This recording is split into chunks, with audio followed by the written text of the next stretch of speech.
You know, Keith, we've had actually in this year, right, at the beginning of January, mid-January, we had those two back-to-back storms, and then there was one that was preceding that by not too many days, right? This is a similar concept for the people in Florida having to kind of get ready for another bashing by some severe weather. Yeah, and the only positive here is, as it stands, it should be slightly different areas. Now, Tampa did get brushed by Helene, but most of the devastation there was in Georgia and the Carolinas. So as it stands, it should clip a different part of Florida. I don't know how much that helps, but helps a little bit. I guess it's not the same exact area. We're going to talk about it in a second with Milton and where it's going.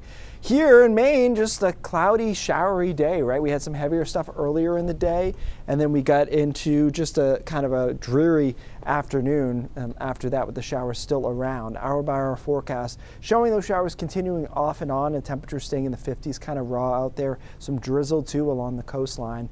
And it was not until after midnight that even just southern and western Maine start to dry out a bit, but still showers into the mid-coast, down east, and northern Maine into the early morning hours. So tomorrow morning you wake up in Freiburg and it's actually bright but cool, 39 degrees there, 37 in Berlin, 36 in Rangeley. Meanwhile, Bar Harbor, Eastport, Machias, lots of Washington County, cloudy with showers still into northern Maine. And by the middle of the day, this is noon tomorrow, we all start to get on the same page, which is sunny and pleasant, but cool, 50s, upper 50s to around 60 degrees for a high temperature.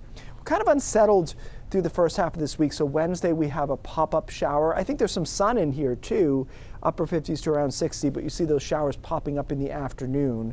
So there'll be a possibility, it won't be as heavy as what we saw today. And then Thursday, we left the shower chance out of the forecast. It's so minimal, but there's a decent amount of cloud cover around on Thursday too. So it's going to be a bit on the cool side this week with shower chances around. Should be able to dry out on Friday. Saturday, isolated shower. I don't think it's a big deal, but I did want to put it in the forecast just to be fair. Should be dry on Sunday, and then we'll see what happens on Monday based on kind of some really complex interactions that are happening to our south. Here's Hurricane Milton.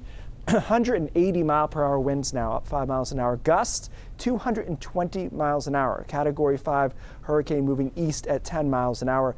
Ryan correctly pointed out, spatially, this is not actually a huge storm system, but where it is developed, it is a very strong looking storm with a very clear eye wall this entire afternoon. At no point has it gotten covered up here. So it's a Cat 5 hurricane.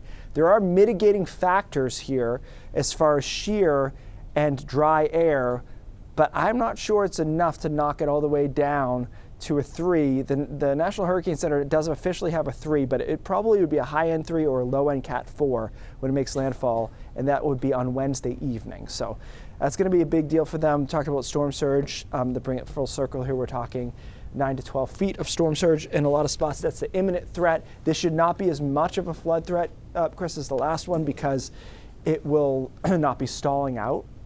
It'll be cutting across Florida and then back out over the Atlantic. By the way, no issues for us. It doesn't look like it's going to come anywhere near us after that. So our forecast, relatively quiet. Worth noting, Tuesday night, Wednesday night, chilly. Some of us the first time close to freezing in a few spots away from the coastline at least.